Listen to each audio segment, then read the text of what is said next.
DeSoto and the DeSoto Plymouth dealers from coast to coast present Groucho Marx in You Bet Your Life.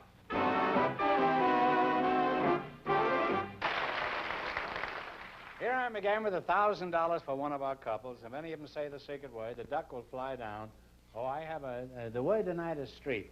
But I want to interject a note here that we have decided that we have to recognize the fact that there are other quiz shows on the air that are giving away much larger sums than we are. So instead of making the secret word $100, we have decided to make it $101. And each lucky contestant will get $50.50 instead of the customary $50. Okay, Doc. Peter. Remember that. $50.50 to each contestant. I want to see them top that, any of these. George, who's first? Well, Groucho, just before we went on the air, our studio audience selected Wanda Smith to be on the show. Her partner is a married man, Mr. Art Kistner. So, folks, would you come in, please, and meet Groucho Marx. Welcome to You Bet Your Life. Say the secret word and divide $100. It's a common word, something you see every day. Wanda Smith and Art Kistner, eh? Wanda, are you married? Yes, I am.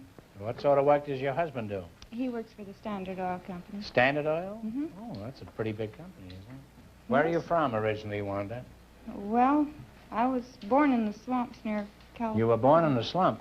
No, swamps. In a swamp? Uh-huh. Oh, were you an alligator at that time? No. Where was this swamp? In Campbell, Missouri. In Missouri? They have swamps in Missouri? Gee, I didn't know that. And you're Art Kistner, huh? Yes, that's right, Groucho. Where are you from, Art? I'm from Cincinnati, Ohio, Groucho. Oh, were you born in a swamp? No, no. No, I wasn't born in a swamp. Oh. I was born along the Ohio River. Oh. In the river? No, no. Not in the river. We got the dampest crowd here tonight we've ever had. Are you married? Yes, I am, Groucho. How long have you been married? 29 years. 29 years. Did you know it was going to take that long when you got married? Oh, I didn't know it would last that long, Groucho. Oh. Would you have gone into it had you known that? Well, yeah, I'm glad I did. You are. Yes, Is your wife listening? Well, no, I don't know. She may be. But she don't like comedians, Groucho, so she may not be listening. Well, if she doesn't like comedians, there's no reason why she shouldn't watch this show. Do you have a family, Art? Yes, I do, Groucho. And I have two daughters, and I call them works of art. Well, do you regard that as a joke? I think that's a pretty good joke. Art, there are big jokes and little jokes, you know. I'd class that one as microscopic. Do you get off many jokes like that? Oh, yes, I like to tell jokes, Groucho. Where do you work, Art? I work in the Hollywood Post Office, Groucho. Do you know any jokes about the post office? Oh, yes, What yes. a fool I am. Huh? Yeah, I know quite a few. Could you let us rip one off here? Well, I'll tell you about the letter carrier, Groucho. The letter carrier is walking on the street, and a man comes up to him. Is this a mail carrier? Hey, we're going broke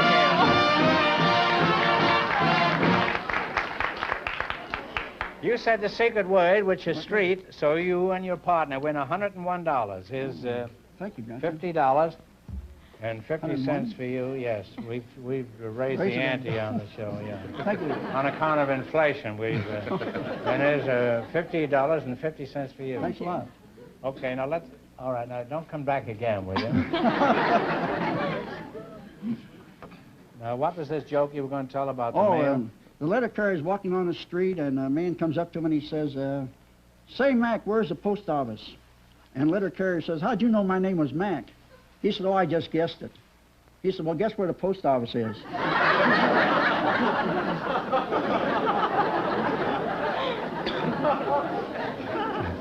Now I understand why my morning mail comes at 4 o'clock in the afternoon.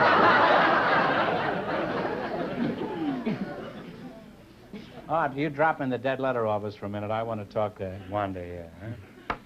Wanda, do you have a job, or are you strictly a housewife? No, I don't have a job yet, but I'm learning to be a barber. You're going to be a barber? Yes, sir. Well, you know, I think that's a good trade for a woman. Most women have homicidal tendencies. Where are you learning to be a barber? Do you go to school? Yes, I go to the American Barber College. A barber college? Mhm. Must have some pretty gay blades there. huh? Yes. That joke's even smaller than the one he said a minute ago. Would you be willing to place your life in the hands of a lady barber, Art?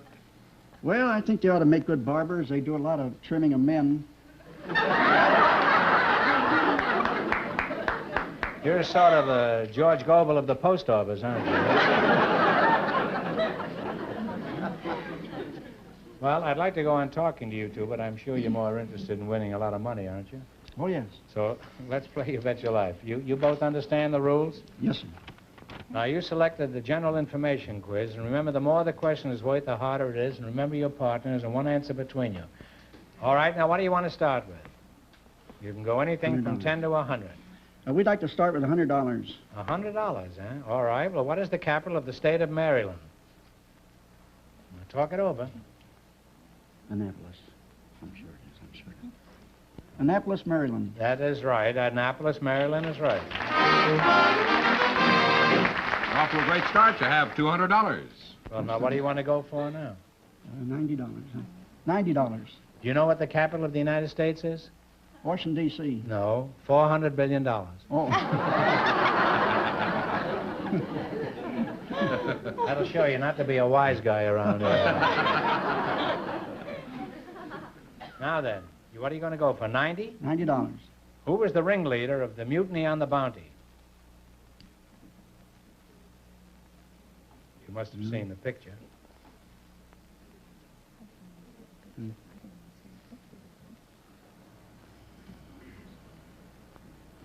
Well, in the moving picture, it was a man who took the part. It was the part taken by Clark Gable, but I don't know the name of the character. You don't know his name? I just know Clark Well, Gable it was took Fletcher Christian. Don't you remember Lawton hollering, Mr. Christian?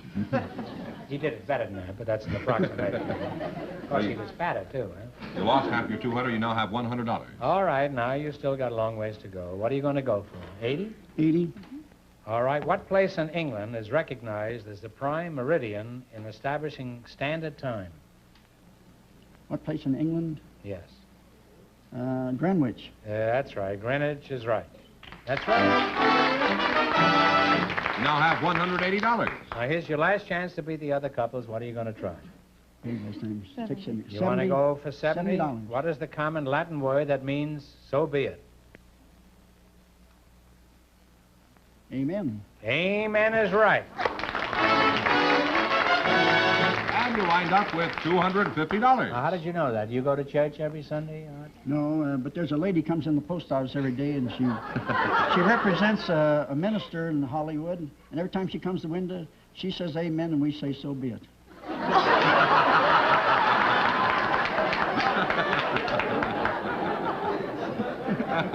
Now, why does she say amen? She's probably praying that she'll get to that window inside of 3 hours.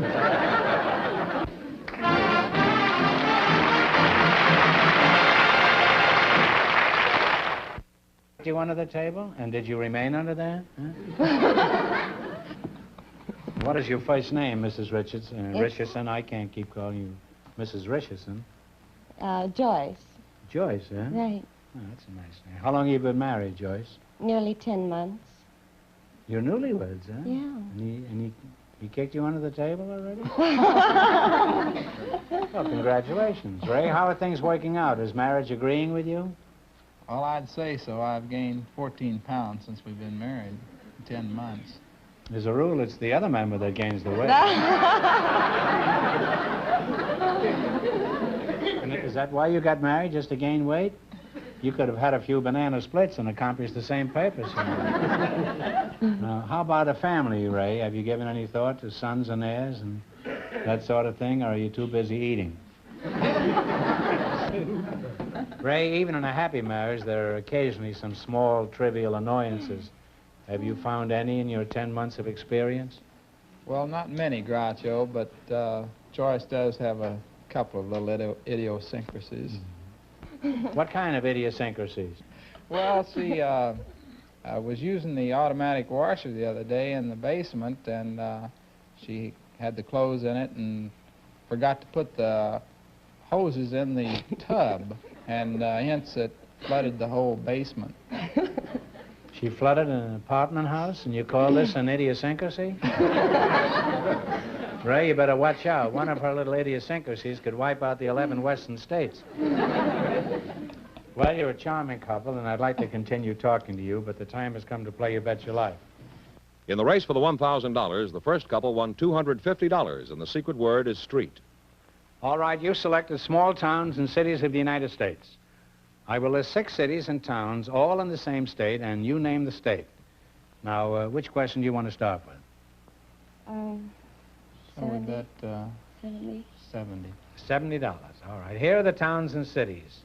Freehold, Elizabeth, Toms River, Cape May, Collingswood, and Vineland. What is the state? New Jersey. That's right, Ray. It's New Jersey. You now have $170. Now you have $170. Now, what do you want to try? 80. 80. Okay, for $80. Here are the towns and cities. Moorchunk, Tunkhannock, Mifflintown, Altoona, Towanda, and Clearfield. Pennsylvania. That's right, Pennsylvania. You now have $250. Now what are you going to try? Should we try 90? 90, 90. or 60 or 90? Here are the towns and cities. Monte Cristo, Wenatchee, Everett, Colville, Waterville, and Ritzville. What is the state?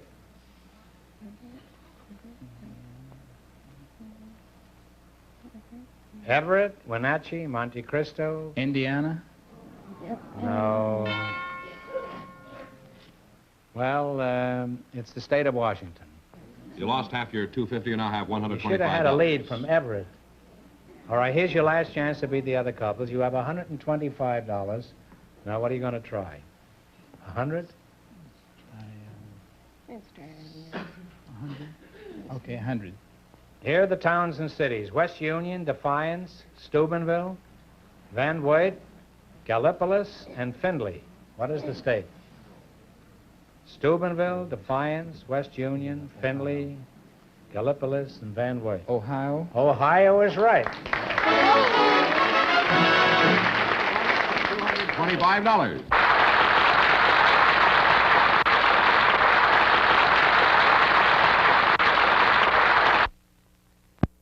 George, who's next? Groucho, Miss Tiny Broadwick and Monsieur Edouard Cournand are waiting to talk to you. So, folks, would you come in, please, and meet Groucho Marx. Say the secret word and you'll divide $101. It's a common word, something you see every day. Mr. Cournard, that's you, huh?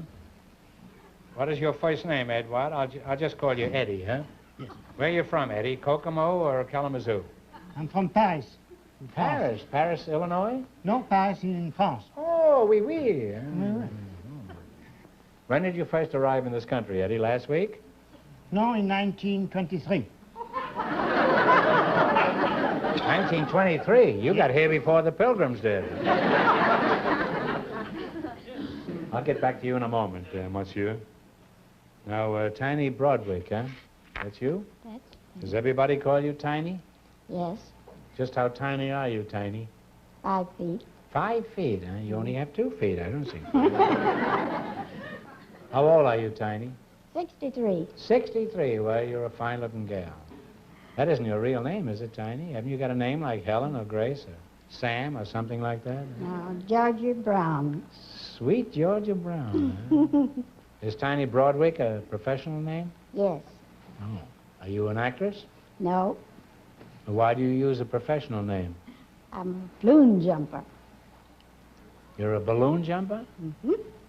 And I'm the first one. Parachutes, you mean? Yep. At 63? Tiny, Not I don't know now. what kind of vitamins you take, but I'm buying a carload in the morning. That's all I can do to jump into a hot bath. Aren't you slightly mature for strenuous exercises like parachute jumping? Oh, I don't do that anymore. I retired in 1922. That was my last parachute jump. Oh. When did you start jumping? 1908. 1908. Wasn't that pretty dangerous? It must have been dangerous because airplanes weren't even invented in 1908. How do you account for this? Well, I jumped out of hot air balloons. How many times have you made a parachute jump? 1,100. You landed 1,100 times? That's right. No wonder you're only 5 feet tall. Every time you grew an inch, you pounded it right back in again. Isn't that an unusual occupation for a woman? I'm acquainted with a lot of women, and offhand, I don't know 50 women who jump out of hot air balloons. Isn't that an unusual occupation, Tiny? Not in the early days. There were a lot of women doing jump. Do you know any women that have jumped out of balloons? No. It was my first acquaintance. Huh? That was the first time I met a lady who jumped from a balloon. Yeah. What do you think of her? Huh? Pretty nice. Thank you. Would you like to jump out with her sometime? No, I was a flyer during the war, but I never liked You were a jumping. flyer during the war? Yes, I was a flyer. Did you jump out of airplanes? Never I did. Never had any occasion, and never did. Oh, well, did you wear a parachute? Yes, we had a parachute in the plane. Now, Monsieur Conrad, what brought you to Los Angeles? And don't say a train, because that's an old joke, and we've had enough old jokes on the show tonight. Why did you come to Los Angeles? I came on business. Oh, fighter business? Fighter plane business? No, I'm perfume business. I'm the president of Lanvin. You're Lanvin president of a Perfume. what? Lanvin Perfume. Lanvin Perfume, huh? And you're president? Yeah. Well, congratulations. Thank you. I've never heard of Lanvin Perfumes. I don't use perfume myself. I just rub my body with Ham's beer.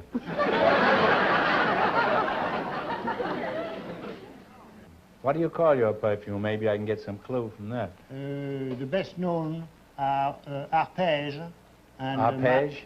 and Mycene. Spell that, arpège. A-R-P-E-G-E. No, in French, I mean, spell it. A-R-P-E-G-E. I thought he was sick to his stomach there. And the other one is my sin? Mycene, yes. Well, I have enough trouble with my own sins. Does your perfume drive men crazy? That is what he intends to do. You know, we've had a lot of jokes about the post office here tonight, Eddie. Do you know any jokes about the perfume business? Oh, yes, I have a good one. Do you? When I was living... We could certainly use a good one, Eddie. We could even use a fair one. Let's call it a fair one. All right. And I was living in Paris, and a friend of mine told me a little story about himself. And just when I was going to take the plane back to New York, and he said, tu sais, je suis fiancé, et j'ai demandé à ma fiancée si elle couchait avec une chemise de nuit ou avec un pyjama, et elle m'a dit pas du tout qu'elle dormait avec Arpège. C'est tout ce qu'elle portait. Well, that is a good one, all right. That's a knee slapper if I ever heard one. Boy, I'm going to tell that to the boys at the club tomorrow. That'll kill them, huh? Or vice versa. Oh, I like that joke. Is your perfume expensive, Eddie? If it is, perhaps that's why I haven't heard of it. How much do you charge for a gallon of this stuff? Or can you buy it on draft? No, you cannot buy it on draft, but the price runs from $3 for a per size on Arpège up to $500 for 32 ounce. 32 ounce? Is that a gallon? No, it's a quart.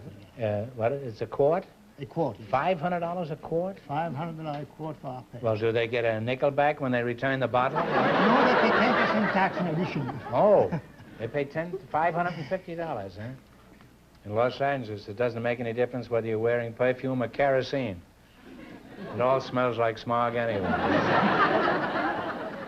Oh, well, are there really any husbands who are willing to shell out $500 for a bottle of perfume for their wives? Not for their wife.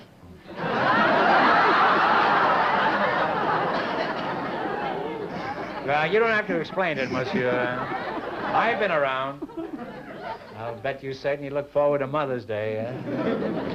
Well, it's been a very interesting experience talking to you two, and as a matter of fact, I knew all about my sin and Arpège. I was just teasing. Okay, well, now let's play You Bet Your Life. In the race for the $1,000, the first couple is still leading with $250. Now, you selected larger cities of foreign countries as your category, Remember, the more the questions worth, the harder it is. The big sums are harder and the little sums... $60. $60. Dollar. What is the largest city and chief port of Argentina? Buenos Aires. Buenos Aires is right. You now have $160. Now, what are you going to go for? Another 60? All right, another 70? $60. No, no. 70, 50, 80? You can't Oh, take 70, I'm sorry. So what is the largest city of Canada? Montreal. That's right. That's right. You have $230 now.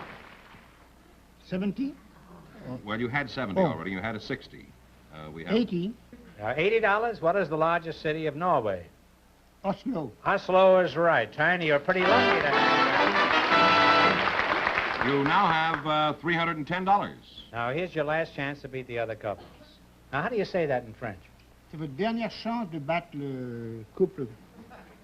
You hear that, George? Yes. Remember that for tomorrow, huh? All right, what are you going to go for, 100? All right. 90? You don't know. I don't want to influence you. All right, 100. $100. What is the largest city of Peru? Lima. Lima is correct. And you wind up with $410. Vive la France!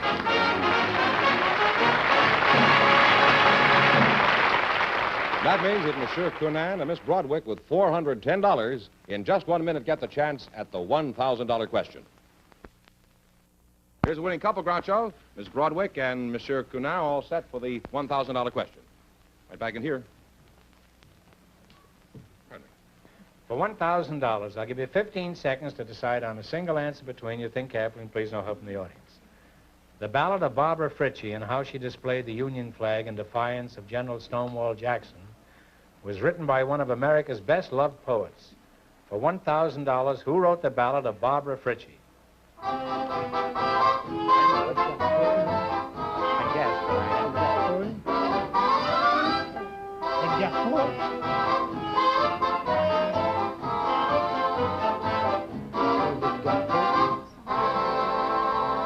All right, what is the answer you two have decided upon? Edgar Poe. No, no, it's John Greenleaf Whittier. So that means the big question next week will be worth $1,500. Well, they lost the big money, but they did pretty well in the quiz. How much, Yes, they went to George? $410 in the quiz. Congratulations, and thanks to both of you and to all of our contestants on the show tonight.